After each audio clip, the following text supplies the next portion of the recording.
Okay, so we're talking to Mr. Tim Grover today. This is Dr. Mike Carberry with Advanced Medical Integration. I'm very happy to be here with Tim. I've heard him speak a couple times. I took his course. Author of the book Relentless. A lot of our clients found out he's coming to our convention and they're just ecstatic about it. A lot of people have read your book. You've inspired a lot of people in the athletic industry and a lot of chiropractors we have a lot of clients that are chiropractors, they're athletic. Sure. I think when I first started chiropractic school, my first day of class, the professor asked how many people are here because they got injured. And there was 300 people in the room. And I'd say about 240 of them stood up.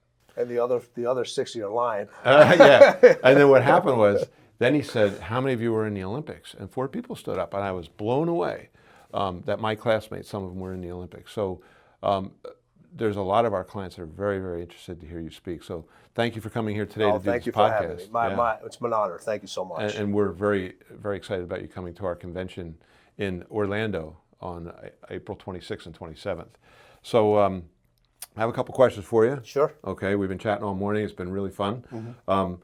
So if you would like to share with us a little bit about your connection with the healthcare industry. I know you have some.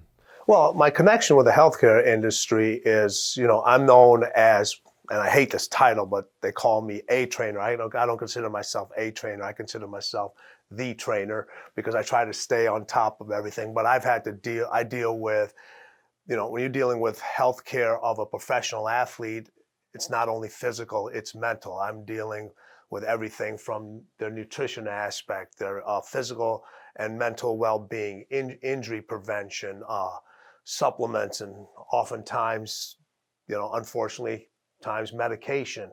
So I have to be aware of all these different avenues that this individual is dealing with and the different team that they're also involved with. Are they using a chiropractor? Are they using a massage therapist? Are they using a muscle activation guy? Who's their athletic trainer? What's going on? And my job is to try to integrate all those individuals and everything they're doing and figure out what's the best avenue and best system and best result to put in to maximize their abilities. So you were the central link that handled all these different aspects. Yes, and there's a lot of egos involved, and there's a lot of people that they're so accustomed to doing things a certain way, and I've never worked for an organization. I'm all there as an outsider. So my job is to maximize the client's abilities and maximize their potential. This isn't about trying to figure out what the team wants. This is about the individual, their longevity, their well-being, their health, their wellness. And sometimes people don't like what I have to say and what I have to do. But listen, this is not working with, this doesn't fit here, we need you to change this. And when it's coming from an outside, say, hey, listen, if we do it this way, it's going to help everybody. And, change is difficult for individuals. Right. It really is. But when you get an individual to change their mindset just a little bit and they see the outcome. Yeah. And it's not immediate. Yeah. But if you keep the system in play, you can each day you see a little bit more, you see a little bit more, you see a little bit more. Unfortunately, we're in a world now where it's instant gratification. Everybody they want to feel better right away. They want to lose weight right away. They want the pain to go right away. Okay, they want whatever system you put them. They want to see you give them the system, and an hour later, why isn't it working? Right. It doesn't work like that. Yeah, that's true. And that's something you have to teach these individuals, because we're in a now society because of with technology and everything. You have access.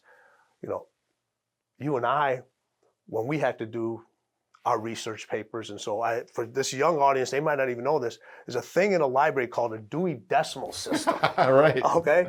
So right. When you did a research paper, you had to figure something out. Right.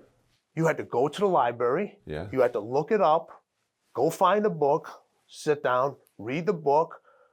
All right. And you only had a certain amount of time to read it because you had to return the book. That's right. Now you just reach in your back pocket, your phone out. and it's right there. Yeah. And they expect everything to be like that because they're so accustomed to having everything show up at their door, right, at their fingertips.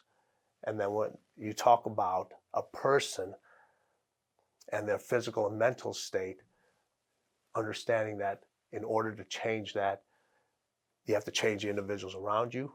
You have to believe in the system, and you have to allow it to take time to be implemented. So mindset was probably a big thing you had to deal with. It is. Yeah. Because everybody's looking for it now. When you try to tell an individual the mindset is like, listen, you got to this is something that you have to grow with. You have to understand it. You have to learn it.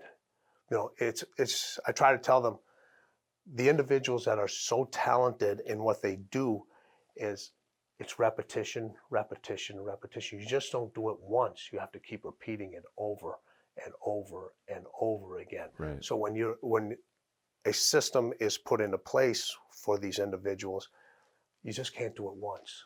You got to do it again and again and again. And if you continue to repeat it and get a little better each time and let it do what it's supposed to do, the mindset will grow with it. And the one thing that everybody has to understand from a mindset that is lost is patience and calm. Right. Right. Okay. And we're not talking about just average people. I think most of our listeners know who you've worked with, but is it okay if I mention a couple? Sure, yes. So we're talking people like Charles Barkley, Yes. Michael Jordan, Kobe Bryant. Yes. You've trained these guys. Dwayne Wade, these individuals, I've worked with these individuals, and these individuals are the top of their top, Right. and they're looking to get better. Right. So they're willing to make changes. They're willing to make adjustments. They're willing to have a new system put into place to allow them to excel either more. And they understand that it is going to take time. And nowadays people are always jumping from one individual to the other, to one thing. You follow one person on social media. You didn't like what they say. Now you're following somebody else, and give it a chance for it to work. Right, right. So we're very big with our clients on using systems in their practice to get things to be. So, one of the things we teach is how to scale their practice. And that means that the doctor who hires us is usually doing a lot of the stuff themselves. And they have to step back and get other people trained and inspired and motivated. They have to kind of deal with the mindset thing, maybe not to the same degree that you dealt with, but they're doing it with people that they're working with on a daily basis. So that's one of the things I find interesting about you is you've taken guys to levels that just like Michael Jordan, I've said this personally, and I don't want to insult anybody else, but that's the most incredible athlete I think I've ever even heard of. I agree. But again, there was a system in place. And one of the things that you just mentioned is in the beginning of his career, I kind of did everything. Everything that was related from a training standpoint, from a nutrition, wellness standpoint. So you were handling all the stuff with him yourself? All by myself. Right. And then as he started to evolve, and as I started to evolve, I had to say, in order for him to continue to get better, to continue to dominate, for his brand to grow outside of basketball, and for him to grow as an individual, I got to find a team of individuals that can do certain things better than I can. Right. How hard was that to do? Extremely difficult. Yeah, same thing for me. Yeah, just how hard it is just to let go of anything.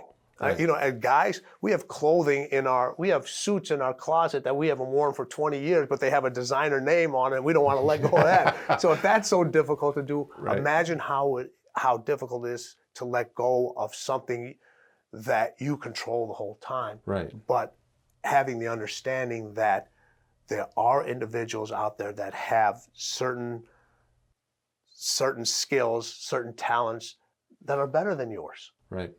All right, but this is where the whole thing that you talked about, the system, comes into play.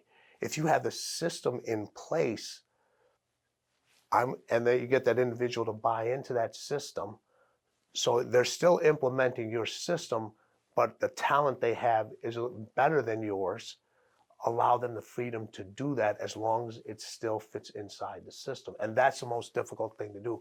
Once you find those individuals, you'll see everything. You'll see your business.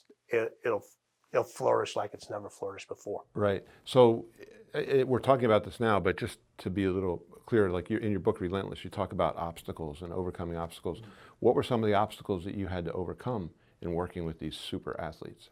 Well, working with these super athletes is they're already so good. So, here's the thing, and I always equate everything sports to business because you're always competing. In business, it's a competition.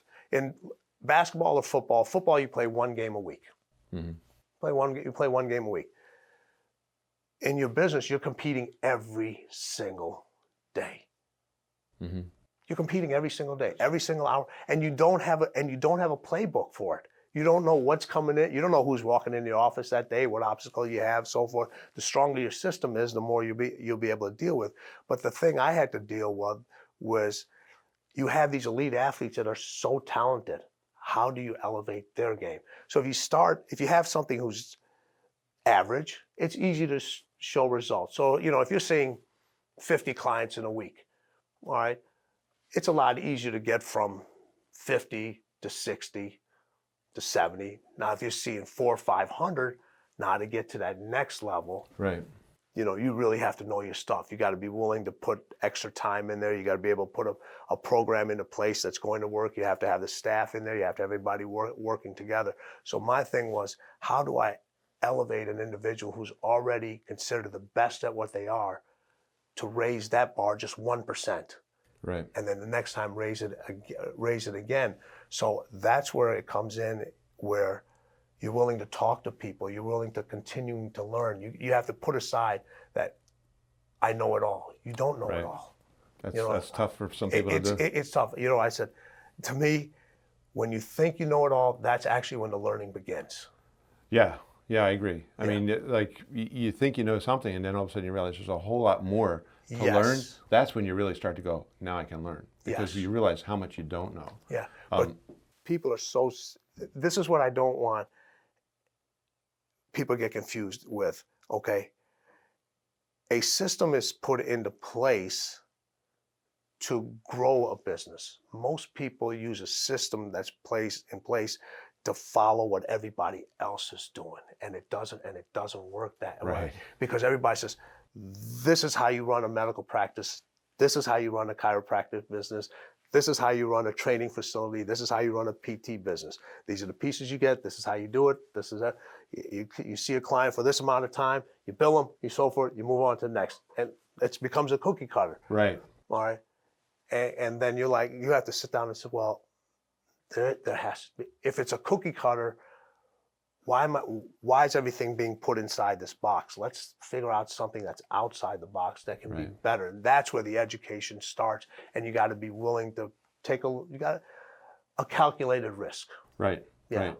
So tell me about your book, Relentless. What prompted you to write that book? I'm looking at the three different levels, the cooler, the closer, and the cleaner. And I'm imagining guys on a basketball game, and I could picture guys playing. That guy's the cleaner, and that guy's the cooler, and that guy is the closer. And so how did this all come about, and why did you write that book?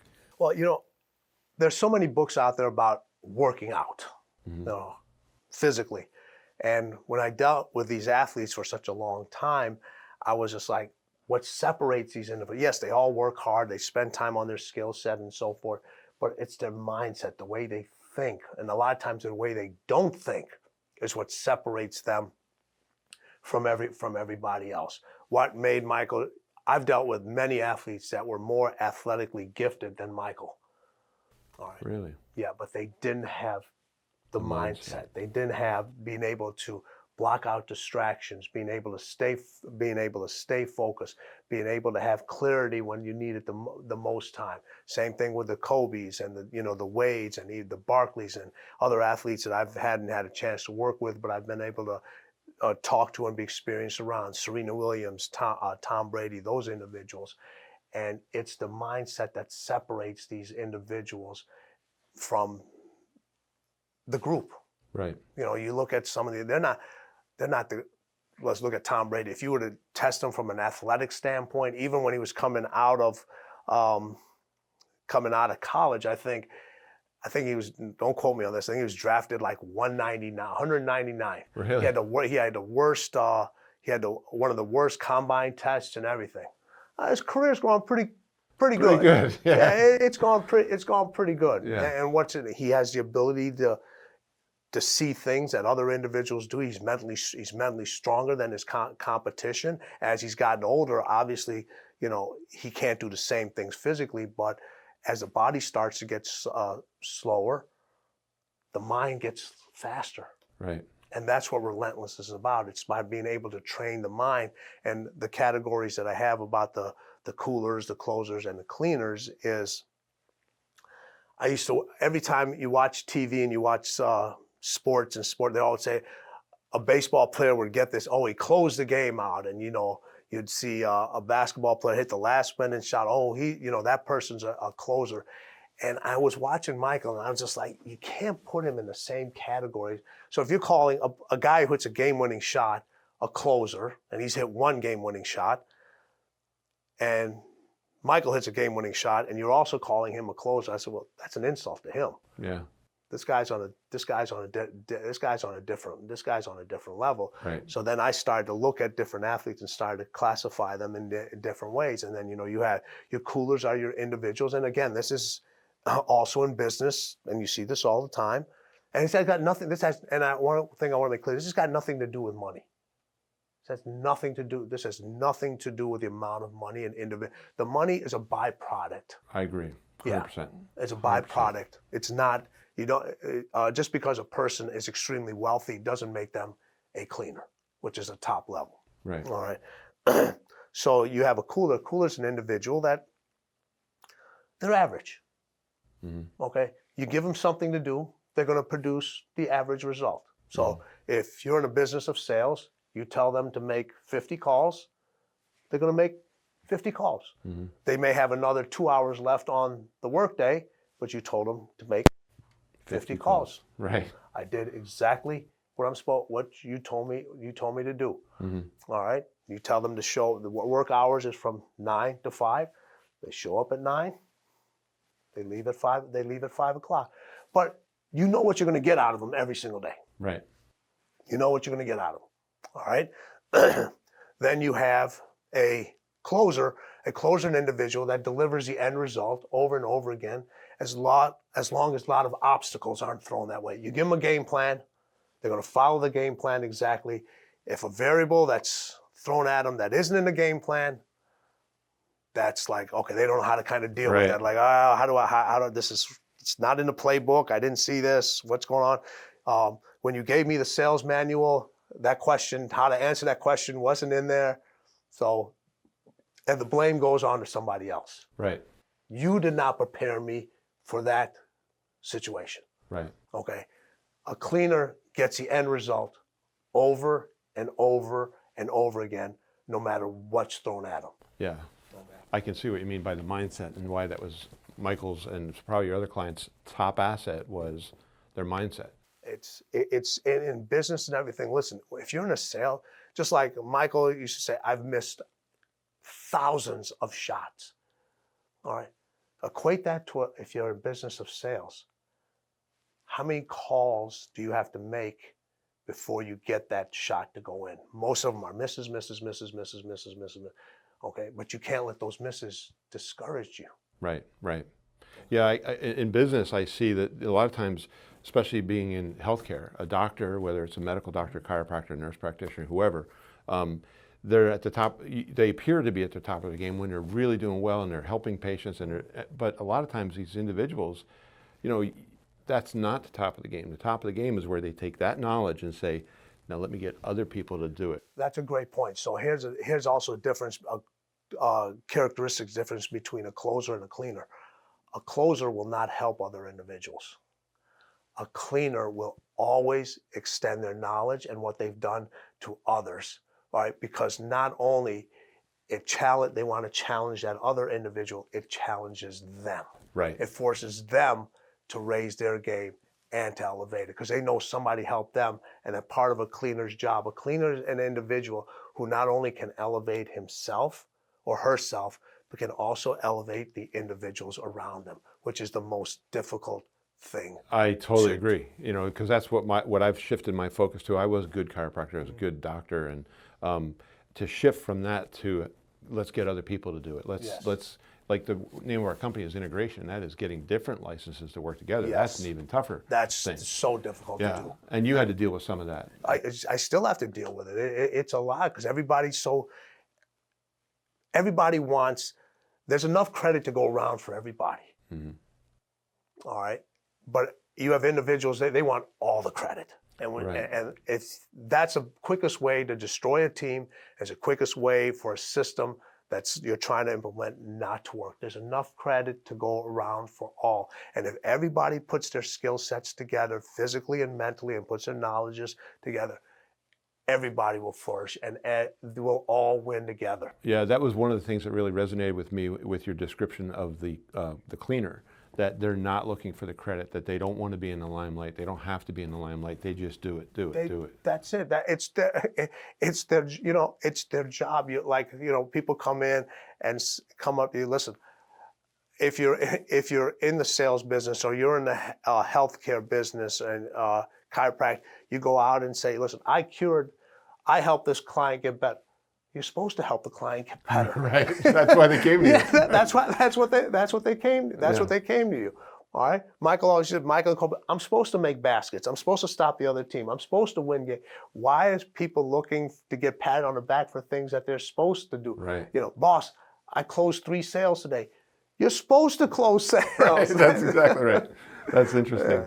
So a couple of questions I have here. You've dealt with a lot of athletes over the years, and one of the things that our clinics do around the country is we're very big in regenerative medicine. It's not the only thing we do by far, but we found that to be very advantageous, and that climate in this country has changed tremendously over the last decade. Mm-hmm. Tell me, do you have any experience with seeing athletes use that? Oh, listen, I've had almost all of my top athletes had to use some form of regenerative, alternative medication. Right. I'm not talking about stuff that you can prescribe. I'm talking about, looking outside, thinking in different Like locations. Stem cells and different kind of blood therapy and so forth. And back when I was doing it, you couldn't even find it in the States. So I was such a big opponent of it that I literally would fly individuals to Germany because I found a doctor who was way ahead of the game back then, knew all the stuff. I said, listen, I flew down there myself, did the research, so forth, sent a couple of clients down there. So we've been using it for a while, and it's really, really made a huge difference. Yeah. Taking a pill is a temporary solution. Right. It's not the cure. That's right. Okay. I'm not looking for a mask. I'm looking to solve the problem. A mask does not solve the problem. Right. It's interesting that the Olympic Committee a couple of years back actually ruled that using regenerative medicine and stem cell therapy, or whatever name you want to use, is not considered doping, and an athlete can do it and still participate. So, yeah, that's what we like about it. It's a more natural way to get people well, and it helps them avoid the more invasive procedures like drugs. And you have to look at long term. You get on certain kinds of medication, you may get that quick result. All right. But again, isn't this all about longevity? Right. Is it actually about curing, or is it actually just about masking? Well, it's the same thing you said just when you started our conversation about the mindset. You want instant gratification, or do you want the long-term, right, the long-term viability? Right. Yeah. Whatever is causing your pain or your issue, it didn't come on just like that. It took time. Right. All right. So now it's going to take time to naturally take care of it.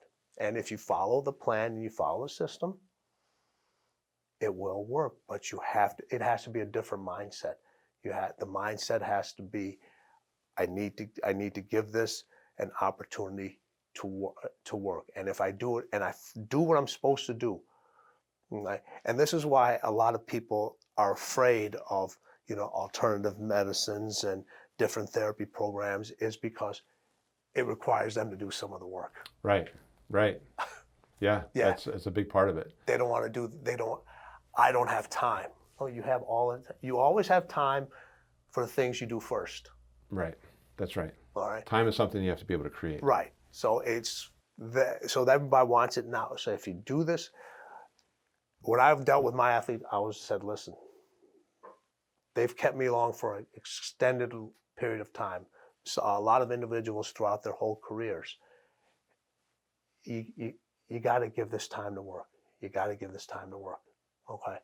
You got to give the mindset a chance to change. You got a chance to naturally feel the way your body is supposed to feel. Right. When's the last time an individual actually felt the way they're supposed to feel? That's right. Some people say, well, I can live it as long as I do blah, blah, blah. And what we'll say to them is, what if you didn't have to live with it? What would that be like? Why? Yeah, exactly. So you have some experience with healthcare. So let's go back a little bit and look at your history growing up. What were some of the adversities you had to overcome? What led you into the field you got into? Obviously, you became probably the most famous trainer that people hear of in this country because of the success you had with athletes. What got you into that? What was your family background? I know you had a family that were involved in healthcare. Tell us a bit about that. My mom was a nurse practitioner for 40 plus years over at one of the biggest hospitals at Northwestern in Chicago. Right. I mean, hospitals known worldwide. And my dad also in the health industry, medicine industry, and back then, we were talking about the 70s and the 80s. You still had medicine wasn't quite as prevalent as it is now. And neither was alternative. There was actually none of alternative medicine. If there was, it was very, very, very small. And if everybody looked at that, they thought it was witchcraft or something. Right, You didn't know what you were doing. So I got a chance to see a lot of the different healthcare stuff and the way doctors operated and the way nurses operated and so forth. And the buzzers going off of the pills and everybody's coming in for the medicine. And I get to hear these stories from my parents talking about, we've had a patient in here for so and so after surgery. They're not getting better. Mm-hmm. They're not getting better. And then my parents always wanted me to be a doctor. And when I went to college, I was like, I didn't know really what I wanted to study, like most people in their freshman year. So exercise science was something new that was coming in. Mm-hmm. And I took a couple classes in there. I said, oh yeah, there was no, in my 4 years of my undergrad, there was never any mention of medication. Right. Interesting. Everything from an exercise science standpoint. Yeah. There were, you talked about different dietary stuffs and what foods did to you and different so forth, but there wasn't anything about, beta blockers and anti-inflammatories and so forth. There was just, everything was all natural. This is what you did. This right. is, and if you ate this is what happened. This is what the sugars did to the body. This is what happened to glucose and the metabolism and the Krebs cycle and all this other stuff. And this is how you work. If you got injured, this is what the exercises you would do. So it was a whole science. There wasn't any mention of medication in there at all. Right. So my idea was like, okay, I played college basketball, but I wasn't good enough to make a living at it. I was fortunate enough to be on a college team, let alone trying to play at a professional level. Right. And then I did blow out I blew out my knee, I think my sophomore, junior year, and I had the surgery, and that was it. Now it's like, okay, you ready to go? I'm like, I'm ready to go. My leg is the size of my pinky. Right. I said, I'm not ready to go. So then I started to do miles. Well, this is what I studied. This is what I learned. So I started to implement my own stuff in there of what I did from a training standpoint and what I learned through my classes and so forth. And then from there, I rehabbed myself, got back out on the basketball court. And I was like, you know what? I want to train professional athletes. I want to make sure what happened to me does not happen to these individuals. Right. That's a good story. And then one of the biggest obstacles was being able to work with the team athletic trainers, to work with, back then, you didn't have a whole lot of masseuses and so forth. A lot has evolved since then, but being able to get the doctor on the same page and, say, this client's knee is inflamed. All right, we're going to give them this. Doc, why before you do that, let me try something. Right. Okay. Now there are certain places from an athletic standpoint where we didn't have the time and we needed right. I won't say a quick fix. We just needed to do what was necessary at that time. But they understood that that was just strictly a temporary solution for now. Right. But for the long-term thing, for the overall health and trying to get the doctors and everybody to buy into this and understand it, that was a huge obstacle. And it's still a huge obstacle. But if you show the results and you show them that your system works, and this is not, and it's been done not just once, it's been done numerous times over and over again, then people start to let go of their ideas and their thoughts that they were saying, well, this isn't right. They're like, wait, maybe this actually is right. Right, right. You know, you told us, I heard you tell the story a couple times, and it's pretty fascinating. Do you mind me asking you, how did you get to work with Michael Jordan?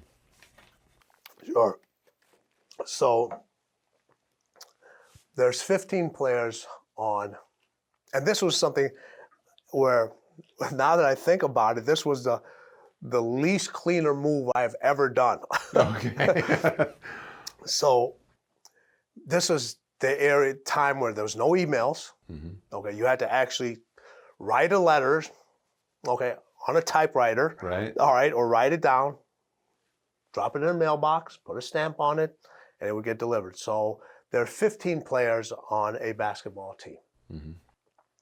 All right, I'm from Chicago, so I wrote 14 letters to every player on the Bulls roster to say, hey, this is what I do. Give me a chance to work with you, and so forth. So I sent them all out. The one person I did not write the letter to was Michael Jordan. Really? Yeah. How That's about why I said, talk about talk about a cooler move out of Right. there. We've all done them. Yeah. So I was like, in my mind, I was like, well, he's already the best, or he's top. Why does he need help? Right. Why does he need help? All right. I get one response back. Who was it? Michael. Oh, how did he? What happened? So what he does, he got the letter out of somebody else's locker and looked at it and he was like, told the athletic trainer, Dr. Hare, find out what this guy's about. Wow. So then I went through a whole process with the team doctor, with a team athletic trainer to make sure I knew what I was doing. I did not know who they were talking, because I didn't know they were talking about Michael. They didn't tell me who it was. So, 3 months, hey, tell us about your philosophy. What have you done? Come in and we want you to work this person out. We want you to see here. What would you do if this injury happened? Whatever. So I'm going back and forth. So I'm thinking, all right, they're going to bring me on to somebody else. And they say, hey, go to this 3 months later, they said, go to this address here. The client wants to meet with you. Okay. So this was when Michael first got started. The house wasn't gated. There was no big sign. And then just walk up to the door, you'd Right. ring the doorbell. As they said, be here at so-and-so time. So I ring the doorbell, and Michael Jordan opens up the door. Were you floored? No, so that's the one thing. I've never been a starstruck person. Okay. I've never been a starstruck person. And I always say this. Sometimes everyone gets an opportunity in life, gets a special opportunity. Right. All right. You never know when it's going to come. Right. When it comes, you better be freaking prepared for it. That's right. All right. So I know if I would have been starstruck, or I would have been gone like, oh my God, Michael Jordan, or ever gone, man, can I get an autograph or something like Right. that? The deal would have done. Went in, hey, I was told to meet you here at this time. Come on now. We sat down, talked to him for about 45 minutes, told him my philosophy, plans, all this other stuff. And, he goes, this sounds too good. I said, give me 30 days. Okay. I said, give me 30 days. 30 days turned into 15 years.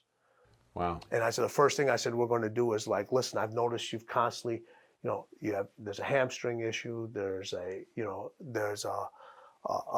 you're always pulling muscles, certain things. I said, let's address those situations first.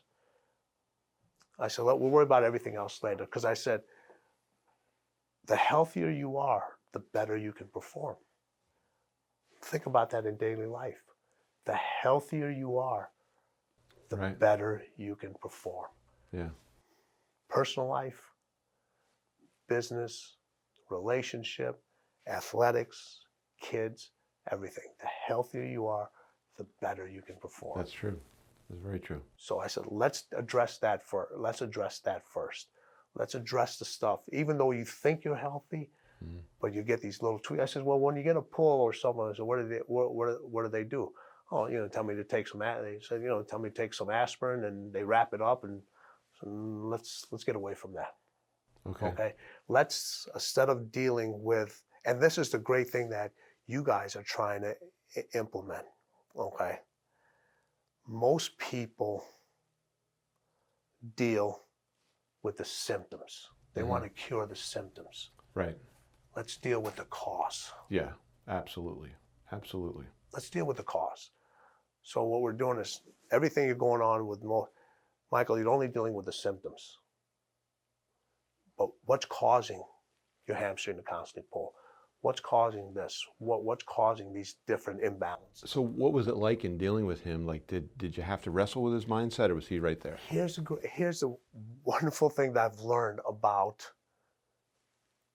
really high-driven individuals, really successful people. They're open to help. They want to get better. They're open to new ideas. They know they don't know it all. Right. It's funny. You'll find out that when you try to implement your health system, the most successful businesses are the ones that are the most interested. Yeah. Yeah, that's funny. It is funny. The ones that you think don't need the help, that are already doing, that have a great success rate with their patients, are doing extremely well from a financial standpoint. They're looking to get better. Yeah. It's the middle of the road individuals or the lower end. You have the hardest time. They're the least open to new ideas. They're the least open to change. And that's why they're there. And I've always done all the greatest individuals I've ever dealt with, business, sports, they're always open to, as long as you know what you're talking about. Right. They can weed through stuff real smart. So if it doesn't, like, nah, this doesn't make sense, I'm going. But you can explain to them and do it quickly. Yeah. Not a long drawn out. You sit down with an individual, you're trying to convince them 2 hours later, something's not going right. Right. No. So Michael was the first one? Michael was my first professional. Who was the next one? For the first 3 years, Michael didn't allow me to train any other athlete. Really? Yeah. Wow. That was part of our deal. He has a great line. He goes, listen, I don't pay you to train me. He goes, I pay you not to train anybody else. No? That's good. Yeah. So he did not. Then after that, he allowed me to. He allowed me to do some work during the off season, like during when the basketball season was over. He said, hey, listen, you can work with some of the guys. So then I started to work with a lot of the local pros that used to stay and lived in Chicago. I mean, not big names, but I mean, very high competitive. There was Nick Anderson, Kendall Gill. You'd have to be a real basketball player, know in Chicago. Kenny Norman, a bunch of these things. But what Michael did was he started to bring other teammates on into the thing. I had a long relationship and worked many years with Scottie Pippen. I had a long Ron Harper, who was a great player for Cleveland Cavaliers, had a knee torn ACL and was never rehabbed correctly. Mm-hmm. And the Bulls had signed him to a contract, and they were about to let him go. And Michael convinced him to work. He said, listen, try my guy out. So we had what was known as a breakfast club. So all three of those individuals would work out together. And if they showed up and did what they were supposed to do, they got a chance to. The reward was a cooked breakfast. Right. If they didn't, it wasn't there. And then obviously when Michael retired, he put me in touch with Kobe Bryant. I've had Dwayne. Dwayne Wade was a client of mine since he's basically the first year he was in the NBA. Mm-hmm. So I've had a chance, and then we're working with difference in footballs and baseballs and if you look at it, if you're a real basketball historian, I mean, I've had a chance to work with Michael Jordan, Scottie Pippen, Charles Barkley, Hakeem Olajuwon, Kobe Bryant, Dwayne Wade. I mean, if you put a roster of the greatest of the greats, they're all there. And the one thing I've noticed about all of them, all open to new ideas, willing to implement that, as long as they saw the results. But they knew in order to see the results, they had to do their part. Right. You know, that's a great formula for success. With our guys that we're dealing with, we see the same thing. The more open they are to new ideas and doing the work that they need to do to get it done, the more likely they're going to be successful. Right. It's exactly. And you just summarized everything in that little sentence right there. You got to be open to the new ideas, but you got to be willing to do the work. Just being open to a new idea is not going to get you the end result. You still have to put in the work. And these days, society and people, you get rewarded for just showing up. I mean, if you have kids that go into summer programs and so forth, they're participation trophies. You get a trophy. That's right. For showing up. Yeah. And the parents stand up and clap and Right. Yeah. You don't get rewarded. You still have to do the work. Right. You still have to do the work. You could have the greatest system on paper, but if you're not willing to implement it and do what it takes, it's not going to work. Yeah. Then it becomes your fault. So talk to me about the zone. The zone's about clarity. Okay. It's about clarity. It's about having that focus and clarity up there, being able to block out distractions, being able to make a decision for yourself, not letting outside stimulus constantly bombard you. It's in there. It's owning the real estate between your ears. Right.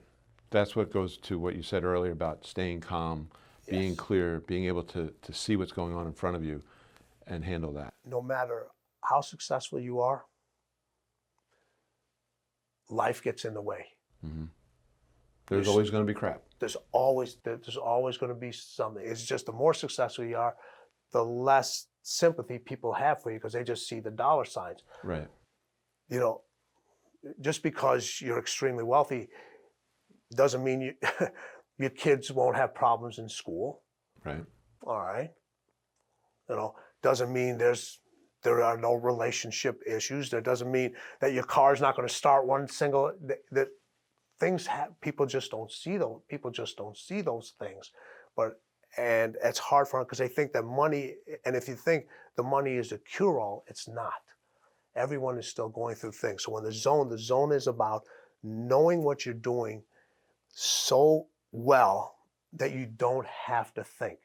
I make a thing about athletes. The greatest athletes, thinking is actually a distraction for them. Because if you're thinking, you're not in the moment. Right, I can appreciate that right. very much. But in order to get to the state of not thinking, it requires years and years and years of thinking. Right, and practice and drilling. Yes. Yeah, that's what we're big on as well. Yeah. So you don't hit that game-winning shot when you hit that you hit that game-winning shot 3 years ago with the practices over and over and over and over again. Right. Yeah, and then very few people understand the zone. The zone, you have to put in the work physically and mentally to be able to put yourself in a zone state, to be able to put yourself in a don't think state, to be able to put yourself when there's everything around you is chaotic. You think about the person who the pitcher who's closing out a game. All right, you have all these fans that are yelling and screaming and they're all nervous and you got, the batters over there. What is a pitcher thinking on that time? I always said, what is a pitcher thinking? He's not thinking. That's right. He's doing. Yes, he's not thinking. Because all the announcers always say that. I wonder what he's thinking about. Well, if he's thinking about something right now, he's about to mess up. That's right. Yeah. We notice that a lot in business. Guys will actually overthink things and not act, and that's like the kiss of death. I have to say, overthinking is the art of creating problems that don't exist. That's right. Well, I got to tell you, your career, it's inspiring to talk to you just because your career has been getting people to perform at such a high level and seeing how to have a system to get people to that level. And actually your career itself was the same way. You've gotten to a very high level and you had to apply the same things to yourself. So it's been actually a very big honor for me to sit here and interview you pleasure. today. It's great. And thank you. I'm looking so forward to this event. So am I. It's going to be awesome. You're exactly what a lot of our guys need to hear. Exactly what they need to hear. So, Tim, thank you so much for coming here. Thank you, Doctor. I appreciate it. Thank you. Good. So we'll see you guys at our convention, April 26th, 27th in Orlando. We'll see you then.